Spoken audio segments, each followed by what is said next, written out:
Bonjour à tous et à toutes, bienvenue à cet avant-dernier entretien vidéo portant sur la philosophie de la religion, à partir de l'essai de Edward Feser, La dernière superstition, une réfutation du nouvel athéisme.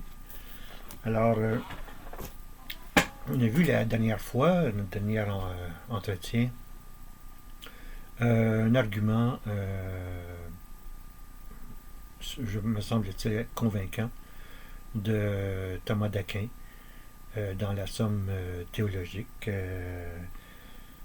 question 75, article 2, comme quoi donc l'âme humaine, ou encore l'esprit, ou si vous préférez en termes plus contemporains, la conscience, est incorporelle ou immatérielle. L'argument de Thomas d'Aquin, je le rappelle, est celui-ci. Je le lis à nouveau, en tout cas du moins l'essentiel. Euh, mais pour connaître des objets, il ne faut rien posséder en soi de leur nature, car ce qu'on posséderait ainsi par essence empêcherait de connaître les autres réalités. Alors, qu'est-ce que ça veut dire, ça? C'est que si l'esprit ou l'âme ou la conscience était matérielle, alors on ne pourrait pas exercer l'intelligence pour connaître les choses, les objets du monde qui nous entoure. Donc, c'est un argument, je pense, qui porte, au sens où si effectivement, comme bon nombre de neurologues le soutiennent aujourd'hui, si notre pensée est déterminée par l'activité chimique et électrique du cerveau humain, et bien à ce moment-là, il n'est plus possible de penser. Il n'est plus possible d'avoir une pensée, comment dire, non déviée, non,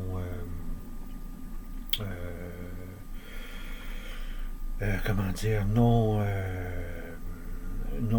déformée par la réalité, par la matière. En effet, regardons le schéma ici. Je regarde une balle, une boule.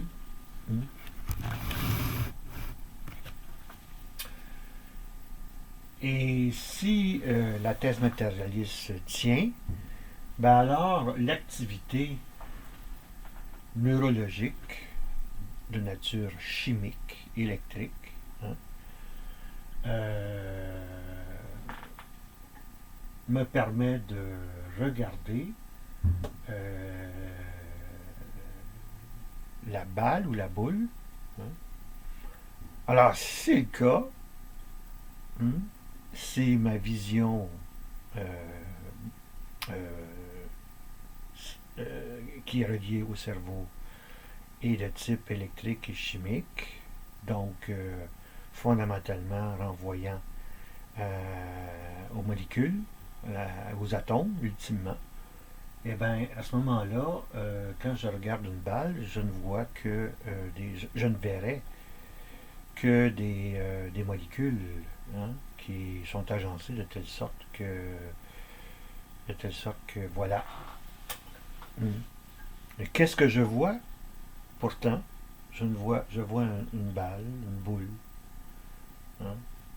Je ne vois pas, moi, nous ne voyons pas les constituants atomiques, moléculaires de la matière. Hein, ça ne se voit pas, c'est trop petit à l'œil. Hein. Euh, ce que nous voyons, cependant, c'est une boule, ou une balle, ou un ballon, peu importe. Ou une sphère. La bonne faute. Par conséquent, si ma vision dépend, est déterminée causalement, est identique à ce qui se déroule au processus chimique électrique des molécules dans mon cerveau, et bien alors je ne peux voir que des processus chimiques électriques. Je ne vois pas la balle, je ne vois pas la boule. En d'autres termes, la thèse matérialiste, hein, empêche ou ne permet pas le fonctionnement naturel de l'intelligence qui, comme on l'a vu, hein, fait appel à cette opération de l'esprit qu'on appelle l'abstraction. Je vois même pas. Mon intelligence, si elle est matérielle, hein, euh, je ne vois même pas des atomes. Je peux même pas dire que je vois des atomes ou des molécules. Parce que atomes, molécules, c'est encore des concepts. Hein? Bien sûr qui correspondent à une réalité matérielle ou réelle à l'extérieur de moi. Mais sans concept, je ne peux rien comprendre. Mon intelligence ne peut n'est d'aucun secours. Hein? Donc, il va de soi que euh, l'intelligence ne dépend pas, ou n'est pas identique au processus chimique électrique qui se déroule dans le cerveau entre les neurones. Ça va pour ça? Ça, c'est très important. Donc, Thomas d'Aquin nous dit en somme que si la conscience ou l'intelligence est matérielle, et bien à ce moment-là, on ne peut rien connaître. Hein. Ou on pourrait peut-être connaître. Non, on ne peut rien connaître, véritablement. C'est aussi simple que ça. En tout cas, certainement, supposons qu'on puisse connaître quoi que ce soit, ben, si on regarde la balle, la boule, la bille, ben on ne verrait que des molécules, des atomes combinés en molécules, etc. Hein? Mais on ne verrait pas, on ne voit pas.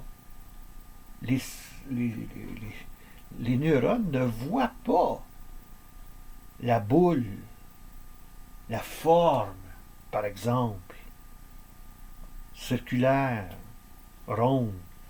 Hein? C'est un concept qui échappe à la matière, comme tout concept.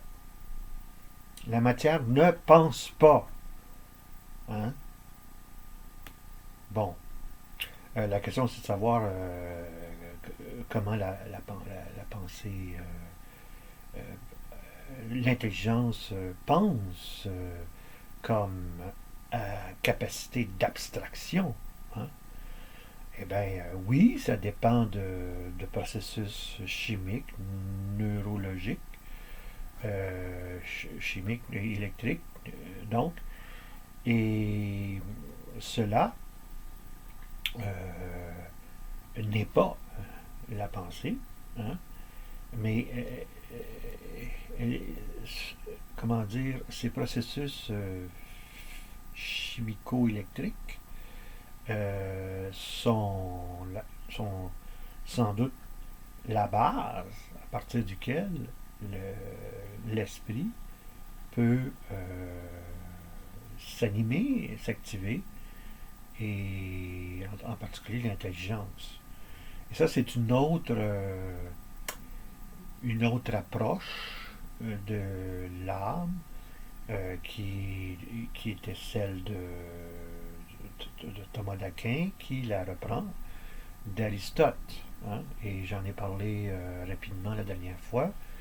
Je pense que, à ma connaissance, ce que le philosophe américain John Searle a développé comme approche de l'esprit dans son ouvrage The Rediscovery of Mind. Euh, je pense qu'il a tout à fait raison de tenir l'âme comme étant en fait une propriété émergente du cerveau. Et une propriété émergente, ce n'est pas l'âme identique aux propriétés des neurones, de la matière, en interaction chimique, électrique dans le cerveau. Ça, c'est une voie fort intéressante. J'ai pas le temps d'élaborer plus qu'il ne faut là-dessus. Je vous renvoie encore une fois, d'abord et avant tout, au texte de Thomas d'Aquin,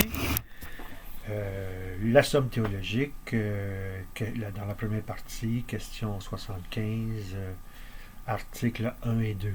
Hein, qui d'ailleurs, ces deux questions plutôt, sont repris dans l'ouvrage suivant, réunis donc avec un long commentaire de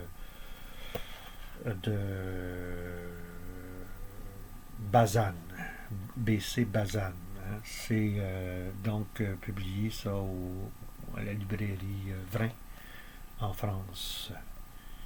Donc, pour avoir les tenants et aboutissants de la position thomiste sur l'âme et le corps, ben, vous avez repris ici les questions 75 et 76 de la somme théologique. Bon, alors ça, je pense que c'est fort intéressant à redécouvrir parce que on a jeté aux orties Thomas d'Aquin et toutes ses œuvres philosophiques. La modernité s'est faite forte de l'éliminer du domaine de la philosophie, de la pensée. On a juste à se rappeler l'innommable commentaire que Bertrand Russell adresse à Thomas d'Aquin. Hein. Commentaire qui, encore une fois, me jette par terre. Je me demande bien qu'est-ce qu'il peut y avoir de biais dans l'approche de l'argumentaire de Thomas d'Aquin dont je viens de vous parler. Est-ce que je vous ai parlé des évangiles? Est-ce que je vous ai parlé de la Bible? Est-ce que Thomas d'Aquin nous parle de quoi que ce soit, de nature théologique ou religieuse dans ce paragraphe-là? Petit paragraphe où il démontre tout à fait, de manière remarquable, la thèse de l'immatérialité de l'âme. Bien sûr, vous allez me dire, ben, dans le christianisme, on croit à l'immatérialité de l'âme. C'est vrai. Ça n'a pas toujours été le cas, mais en tout cas,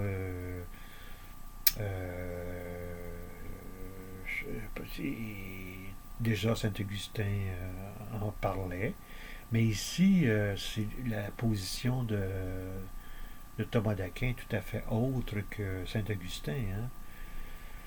Alors, je demande encore à Bertrand Russell, bon, il n'est plus de ce monde, mais c'est un successeur, ben, de nous dire dans quoi Thomas d'Aquin n'est pas philosophe, n'a aucune habilité philosophique là, dans cet argumentaire-là. Hein? Il n'y a rien de théologique là-dedans, là, c'est purement philosophique. Hein?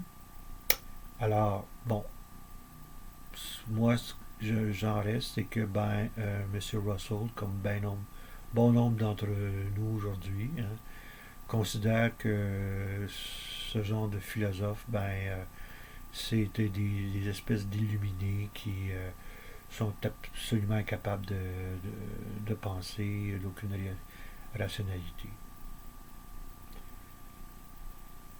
Ce jugement est terrible. Hein? Il est parfaitement condamnable. Mais je ne vais pas. C'est une autre question. L'histoire nous donnera raison sur ce point. Je poursuivrai aujourd'hui sur la lancée de Thomas d'Aquin, qui nous dit en somme, concernant le lancer de la démarche de Thomas d'Aquin touchant l'immatérialité de l'âme, qui nous conduit à un élément très important, je dirais fondamental de l'intelligence, ou en tout cas de la raison, qui est celle d'éviter tout biais, tout préjugé, afin d'observer, de manifester cette vertu principale, centrale à la méthode scientifique, celle de l'objectivité. Hein? Ne jamais mélanger ses valeurs, ses goûts dans nos jugements, dans nos observations, dans nos résultats. L'objectivité. Valeur fondamentale à l'intérieur de la science moderne. Eh bien, Thomas d'Aquin, malgré indirectement et de loin son biais religieux, hein, parce que c'est quand même un chrétien de premier ordre, hein, il est même considéré comme un saint. Mais peu importe, hein, encore une fois, peu importe, l'argument de Thomas d'Aquin est parfaitement rationnel et on peut le débattre comme tout autre argument en philosophie. Et au fond, l'argumentaire de Thomas d'Aquin, c'est un plaidoyer en faveur de la parfaite objectivité de l'intelligence. Hein? Thomas d'Aquin pourrait très bien dire, oui, mais le péché originel a limité, a réduit l'intelligence à une espèce d'incapacité de connaître la vérité. Eh bien non. Encore là, Thomas d'Aquin, il ne fait pas appel dans ses considérations sur l'âme et le corps. Il ne fait pas appel au péché originel. Hein. Il fait appel à l'intelligence pure. Et c'est un plaidoyer pour l'objectivité, pour s'en tenir qu'au concept. Hein? C'est-à-dire à l'intelligence, puisque l'intelligence n'opère qu'avec des concepts. Elle les produit, elle les engendre et elle tisse des liens entre des concepts. C'est ça l'intelligence. Et encore une fois, Thomas d'Aquin, il ne va pas tirer ça dans les évangiles, il n'y en a pas question, ni dans la Bible. Hein? Il va tirer ça, cependant, d'Aristote. Il va relire Aristote. Et il va critiquer ensuite la position platonicienne qui fut celle de son devancier Saint-Augustin. Parce que Saint-Augustin avait une position sur l'âme de type platonicienne. Hein. L'âme, c'est une substance qui existe indépendamment du corps et qui vient, interagir avec le corps. C'est exactement ce que va reprendre Descartes à l'époque moderne. Mais Thomas d'Aquin, c'est pas du tout le cas. Il est un aristotélicien touchant l'âme, mais sa position, celle d'Aristote, est celle que l'on désigne comme étant l'illémorphisme. Je l'écris.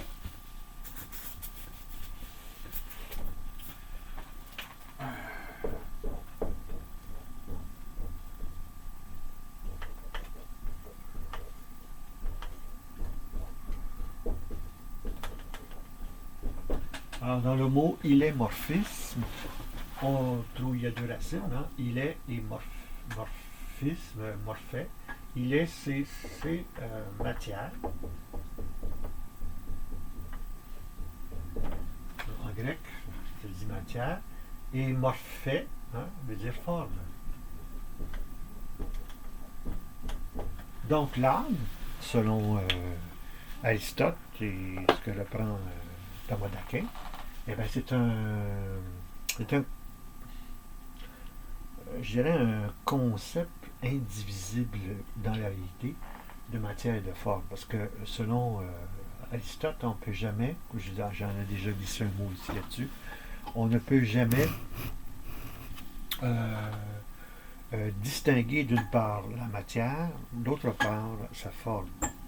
Les deux sont imbriqués l'un dans l'autre. Ça vaut pour l'être humain. L'être humain n'est pas seulement qu'un corps, mais aussi, étant un corps, il a une forme. Parce que toute matière, selon Aristote, a une forme. On ne peut pas avoir la matière d'un côté et la forme de l'autre. Ça, c'est le dualisme de... Ça sera le dualisme de Descartes. Hein? Matière et pensée sont deux entités réelles, mais distinctes l'une de l'autre. Mais il n'y a pas du tout ça chez Aristote et revu et corrigé par Thomas d'Aquin. Donc, voilà pour... encore une fois, vous lirez, je vous invite à lire, à méditer les questions 75-76, la somme théologique, où Thomas d'Aquin là, analyse de près toutes les ramifications de la thèse illémorphiste. Je veux poursuivre là sur la notion d'objectivité. L'objectivité fait partie de la science. C'est un postulat de la science, de la méthode scientifique. Il convient, l'objectivité est une règle incontournable de la démarche scientifique. Et là-dessus, permettez-moi de prendre une gorgée. Là-dessus, il faut que je vous fasse part de ce qu'en dit un biologiste réputé décédé en 1976, Jacques Monod, dans le hasard et la nécessité. Dans le premier chapitre de son ouvrage, qui est un célèbre ouvrage, a été fort acclamé et discuté. Et M. Monod nous dit, d'une part, qu'en biologie, oui, c'est vrai, il semble que les objets naturels, les êtres naturels, les êtres vivants, aient une finalité. Hein. La fameuse téléologie, hein, qu'Aristote, dans ses traités de biologie, euh, avait observé, avait énoncé, hein, de manière comme une espèce d'évidence. Tout dans la nature, hein, semble avoir, comme dit ici Jacques Monod, un projet. Mais cette notion-là de projet, elle va à l'encontre du postulat de l'objectivité de la nature. Alors, j'ai voulu le paragraphe, et ensuite, à la fin parce que c'est vers la fin du paragraphe, ce premier paragraphe, là, intitulé d'étranges objets, le dernier paragraphe, de manière inouïe, Jacques Monod va se contredire. Il va dire que oui, c'est vrai, il y a un projet dans la nature. Il y a des êtres vivants qui ont des projets, en guillemets. Hein? Après avant ça, il va avoir dit qu'on ne peut pas accepter ça. La méthode scientifique ne peut l'accepter. Alors, je vous fais la lecture, c'est tellement gros, cette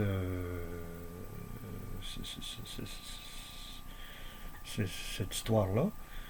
Alors, la pierre angulaire de la méthode scientifique est le postulat de l'objectivité de la nature. C'est-à-dire le refus systématique de considérer comme pouvant conduire à une connaissance vraie toute interprétation des phénomènes donnés en termes de cause finale, c'est-à-dire de projet.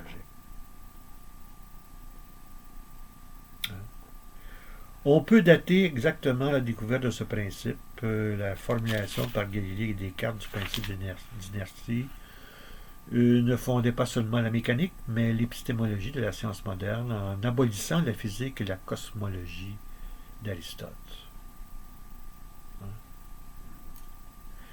C'est au fond les Galilée et Descartes, hein, deux grands maîtres de la science moderne qui refusent, au nom du postulat de l'objectivité de la nature, hein, la téléologie, le finalisme. Hein. Ça, il faut le dire. Et ils vont adopter une conception, si vous voulez, de la physique qui est celle du mécanicisme. Hein? Le monde extérieur, chez Descartes, hein, ce n'est qu'un monde mécanique, c'est une machine, hein, avec des engrenages, etc., etc. Hein?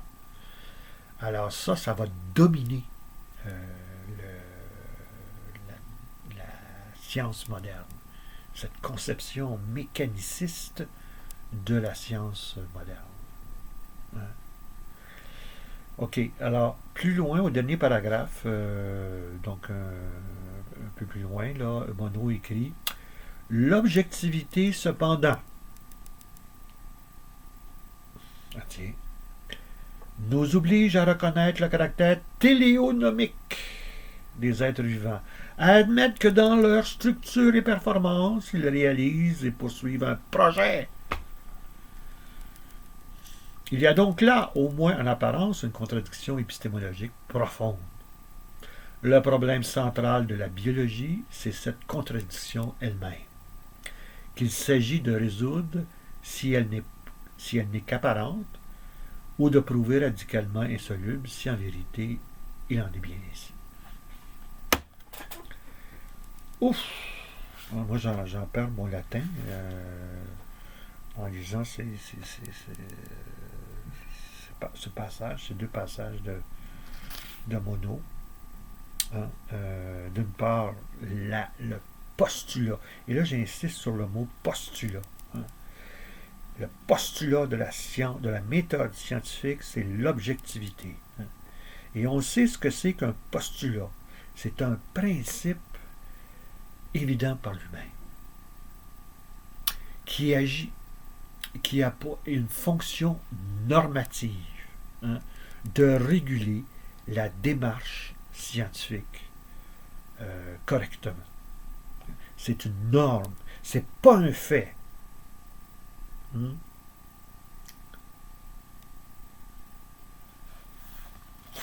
Et d'autre part, et là, Monod dit, malgré ça, l'objectivité nous oblige par ailleurs à reconnaître que, oui, dans les faits, il y a la téléonomie, hein, il y a du téléologisme dans la science. Hein, et que les êtres vivants, dans leur structure et performance, réalisent et poursuivent un projet. C'est là une contradiction fondamentale dans la biologie, hein, qu'il faut accepter, nous dit-il. Hein.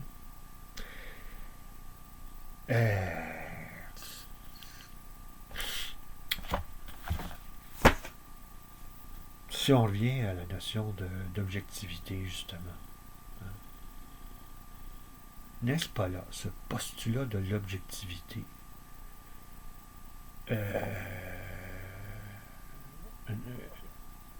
une déformation de l'intelligence,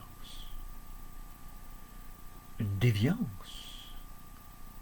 de l'intelligence, admettant le caractère mécaniciste de la nature. Hein? Puisque la nature montre, au contraire, exhibe le finalisme. Hein? Donc, au nom de l'objectivité, hein, on bâillonne l'intelligence.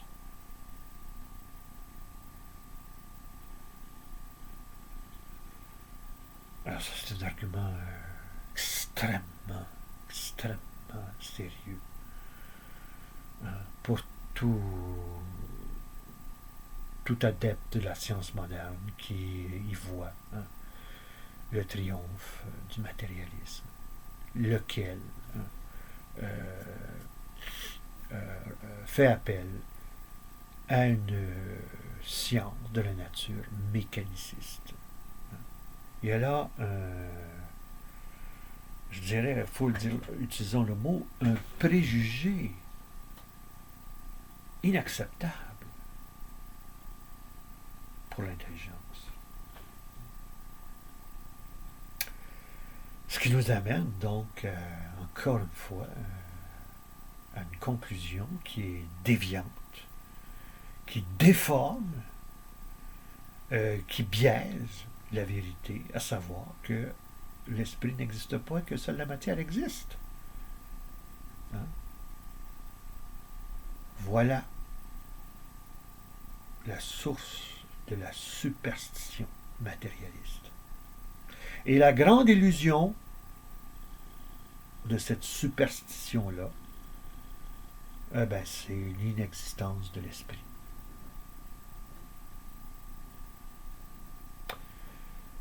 Je m'arrête ici. Le prochain rendez-vous, le prochain entretien, ce sera notre dernier. Donc, je vous y invite à y être. Il va être question de la vérité et de la vertu de charité de la vérité. À tantôt, à bientôt.